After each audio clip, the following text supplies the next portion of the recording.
Welcome to the Introductions Necessary podcast, a daily introduction to the contributions of women working in STEM fields.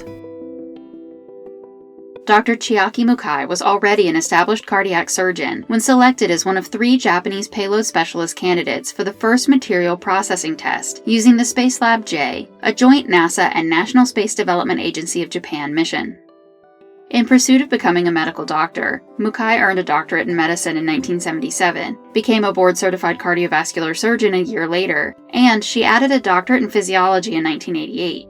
As a surgeon, she worked in hospitals as part of the medical staff in cardiovascular and emergency surgery. In 1983, she was promoted to chief resident in cardiovascular surgery at the Keio University Hospital, and later to assistant professor at the university. Selected in 1985 as an astronaut candidate, it was 1994 before she would become Japan's first woman in space, flying aboard the Space Shuttle Columbia. Serving as a payload specialist, she participated in the research aboard the second International Microgravity Laboratory flight. Mukai would log almost 354 hours in space during this mission.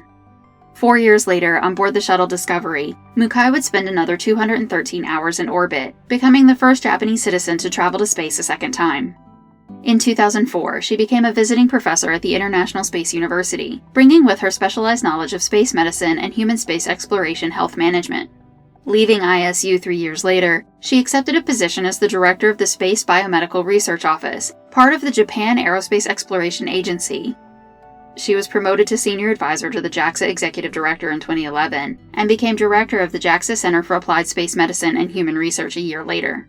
Assuming the position of JAXA Technical Counselor in 2015, she was also named Vice President of the Tokyo University of Science. Another first came when Dr. Mukai chaired one of the United Nations subcommittees on the peaceful uses of outer space in 2016. She was the first Japanese person and the first female astronaut to head up this scientific and technical subcommittee. Introductions Necessary is a production of 9 Hour Films. Our music was composed by Kristen Baum. Please visit our website, introductionsnecessary.com, to listen to previous episodes and learn more about the women featured in this program. We would love for you to introduce yourself to us on Patreon. You'll get the latest updates and find out how to support the podcast on patreon.com/9hourfilms. Thank you for listening.